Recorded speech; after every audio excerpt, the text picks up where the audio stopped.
What up? T-Bob here. And Jake as well. And look at you. You done stumbled upon little OTB Saints, where we bring you all the latest black and gold coverage. Who are the Saints going to draft? Who's going to be their quarterback? What does the salary cap look like? All that information and more. Hope you enjoy it. Like, subscribe. I think it's pretty painful that we live in a world where Mike Vrabel was just fired, and you are not only running it back with Dennis Allen, but you are like changing, like, you know, you're kind of steering away from some of your favored players in favor of Dennis Allen. I mean, I don't think you would get Mike Vrabel, but like, I doubt they're kicking the tires even, which is a bit upsetting. Like the fact that you're not at all like inquiring or talking to Mike Vrabel and seeing if he would have any interest in coming down here, which again, I think he has probably more attractive landing spots, but That's kind of what's different. Now, the Saints would be one of those attractive landing spots, in my opinion.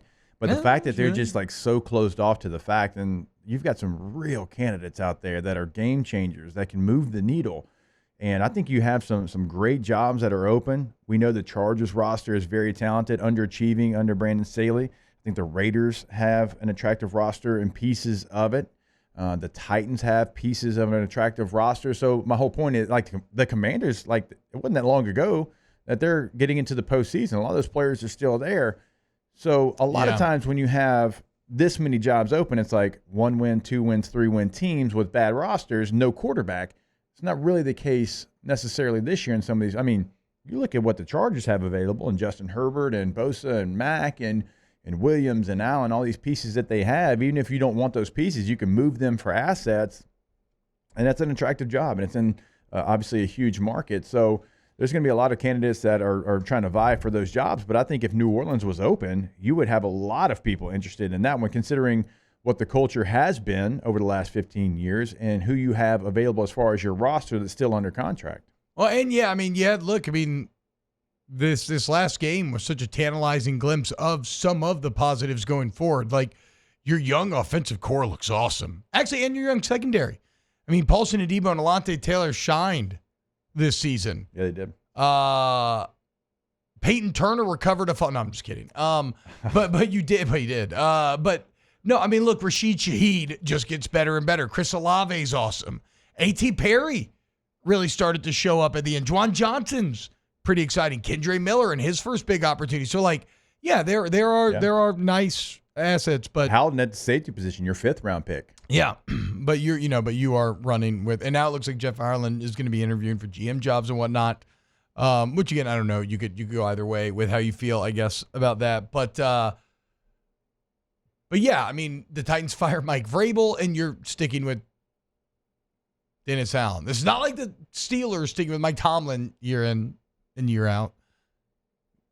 This is Dennis Allen. Now, I do want to explain something that we just talked about this last hour, but instead of talking to my old man last night for a while, and that is the kind of disconnect currently between the canon and much of the Who Dat Nation, because they are at odds right now.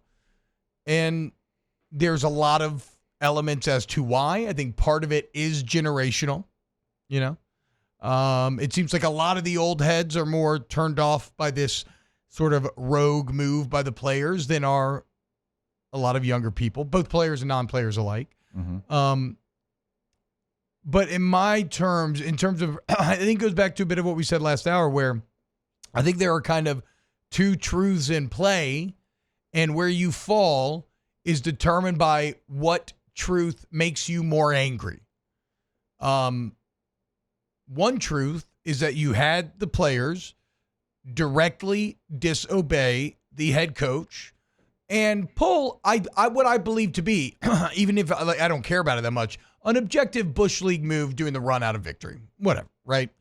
So that is one truth, right? The players directly disobey and they do something that's kind of a little borderline Bush League. The other truth is that you get what you allow. And Dennis Allen is the architect of this culture. And if your culture is players openly define you, then that is the bigger problem than a Bush League move, whatever, out of victory formation against a team that you hate anyway. And what I've found in talking to my old man, I don't know if it's because he played in the NFL for so long. I don't know. And certainly I think there's some element of, even though he hates the Falcons and loves to make fun of him and everything, I don't know. I honestly don't think he hates them in the same way that, your blue blood West Banker who's grown up loving the Saints does, because he can't. I mean, Jake, you know how it is when you play in the NFL. You hate teams, but like, you're going to hate your rival, but also at the same time, it is a little bit of a different perspective, right? Where like you'll be willing to play for whoever pays you the most money. And yeah, I mean, I played for our rival, the Broncos. Exactly. That's what I'm saying, right? I hated the Broncos. And so there's more of an understanding there once you play in the NFL, where if you're a fan your whole life, and this is right, and nobody's wrong here. If you're a fan your whole life, yeah, your emotions tied. You're down with one team. Yeah. And you choose to pay them to be a fan of them. So that's your team. And so there's probably an element of not really having that deep-seated hate for the Falcons like others have. And so, like, the greater part of my old man's rage, and it's being focused on Jameis Winston here, is he really, really believes that the game of football was disrespected. And that offends him very badly. And we get into something generational. He also thinks it's like a sign of like a lack of respect for authority, and this younger generation doesn't love authority. And like partially kind of that's true, right? Like you can't coach like Jim Mora coaches anymore nowadays, unless you're like Bill Belichick and you have the skins on the wall, but even look at Bill. Yeah. So I think that's a lot of where his rage comes from. And then he kept saying things like, me and Ricky Jackson would never. I'm like, well, but yes. But so that's where the other side comes from, because you would never, because that's y'all's character. And if you weren't of that character, you wouldn't have been on the team. Again, you get what you allow. And so if the culture is broken and the players are turning on Dennis Allen to that point, and it's not 100%, I think there's probably differing opinions within the locker room. Like even Taysom on the play kind of looked like a bit like, what are we doing here? But Foster Moreau looked like that a little bit. Like, hey, what's going on here? Yeah, like confused a little bit. But so if that is the culture, and you have a culture where the coach has lost the locker room, then that is on the coach. And if you don't care as much about,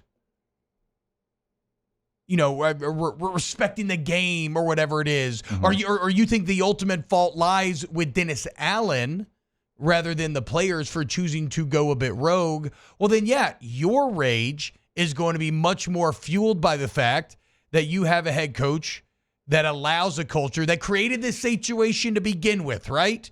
And so again, I think both motivations for being angry are true. It's just that he is more fueled by, I would have never done this. This is not the football I know. This is not right. And the other side is more fueled by, I can't, like, this only happens because the guy that's in charge sucks and isn't it. And yet here we sit, and we're not just moving forward with him. We're turning everything to try to make him be that guy. And I understand, I honestly understand both sides here, though I do fall more in the latter camp. Yeah, without a doubt. Yeah, and obviously your dad has like the ultimate respect for Jim Mora too, and I think that comes into play. Like he's in his mindset, he's like, I would never do that to Jim Mora because he respected the hell out of him. I'm assuming. Like I don't know the relationship, but it seems like it's still a good one, correct? Jim Mora, him, yeah. It's one of respect. I don't think it's like what I'm saying, though. Warm and lovely, but yes, right. And so like, they used to get after each other. Every relationship's a little bit different. Like my head coaches in the NFL, like I did have a lot of respect for North Turner and for John Fox. When I start thinking about even like maybe coordinators, like at LSU, like it just seems wild, but like I had a different respect for Jimbo Fisher than I did for Gary Crowton. Mm-hmm. It was just a different respect. Like for Jimbo, I can't imagine doing that. And I liked Gary Crowton, but it was a different feel. Like I'm not to say that we wouldn't do that if he was the one calling in the play. So like I don't know. I think the respect level of your head coach shows through in that moment. Yeah, and I like agree. What you think of them as a coach, as a person, as a leader of men, and all those type of things. And so I think for your dad, he's like, man, there is no way I would do that to Jim Moore. Just like me, I'm like, yes, that's no exactly, way we that's do exactly that, what he said. For Jimbo Fisher, for Nick Saban, for Les Miles. But there's some coaches I play for. I'm like, I don't know. Maybe we would have. And it's not even like to say you don't like the person. It's just there's different respect levels. And once you get to a situation where you have to think about it, where it's a question, then I feel like you've lost them. You can't get them back. You would never do it in college ball, but if we were in the NFL, I would say that how the teams I've played on sometimes felt about Coach Miles, which again is varied and everybody feels a bit different. Like this would not be outside the realm of possibility if we were in the NFL. You never do it in college. They just had way too much control over you, especially at that time. At that time, they did, not anymore. No, not anymore. Deuces, I'm out. So, yeah, I think that's what it is, and so that's like my read and breakdown of the situation. If I wanted to play Dennis advocate here, which again, I don't believe this is true. I'm just trying to see what the vision is for the decision that the Saints are making here. I think, Jake, what Nick talked about yesterday does ring a bit true in that when you have a guy who's been the man forever and you've done things a certain way in Sean Payton, and then you switch and you have a lot of Payton holdover players and you have Dennis Allen, not trying to you try to carry those players forward, but you're going to establish your own way of doing things in your own culture because you are now the boss. There can be a disconnect where those old heads don't buy in. Mm-hmm. And then maybe the young guys buy in because that's all they know. So, of course, they're bought in. They're trying to win. They're trying to stay in the NFL. Where the old heads maybe a little more comfortable. They got opportunity. They got other options. And so it sort of creates a situation where I could see there be friction coming in. And if you're leadership and you believe in Dennis Allen, which clearly they do, then you say, well, as painful as it is, these old heads are causing a rift. And they are limiting what the team should be capable of, or they are kind of actively having a negative impact on the culture and the results. I don't agree with that take, but I think that that has to be what Saints, or at least that's my read on what Saints leadership is likely thinking, given the moves that they are making. I think this boils down to me. If I see something like that happening, and I'm the front office, right, wrong, or indifferent, I have to realize there's something that was lost that I can never get back. Yeah, now you have to get rid of players. You lost, and do that and see what free agent comes to New Orleans. Yeah. Do that. Do what you're talking about. Stick up for a coach that has one of the worst winning percentages in the history of the NFL, top 15 worst of all time, and you side with him over some guys that have been there. Do that and see how many free agents sign with New Orleans. And you can be like, oh, the money's always there. Okay, well, sometimes you got to overpay. And you're going to have to overpay for a lot of free agents if you have that mindset. I'm not saying that you always choose the player, but when the results for the head coach aren't on the field and you side with that head coach, no free agent that's worth the damn will sign in New Orleans unless you overpay him because of the way that you've treated the players. It's a player-driven league. At the end of the day, look at Bill Belichick. What is he without the player? Yeah.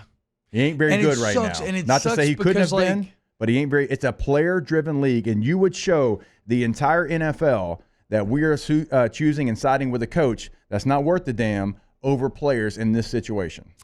Yeah. And it appears to be the choice that's already been made. The Belichick stuff's interesting, too, because Belichick has had success in that he's had other, veterans and stuff who have really flourished during that tenure. But I guess, I don't know. Even then, I guess so much of it. I think Bill Belichick's a great coach. I'm not saying that he's not, but when you lose the dude, and then the greatest of all time probably, but still you lose him, it changes. Because it's a player-driven league. You can't win in the NFL without good players. In college, scheme can win you a lot of games. Wow, just amazing black and gold takes right there, Jake. I don't think I've ever heard any takes that are better than the two guys that just gave you that take. And you can keep getting them by going ahead and liking, subscribing, ringing the bell to get notifications when we post. Have a great day. We'll see you on the next OTB Saints.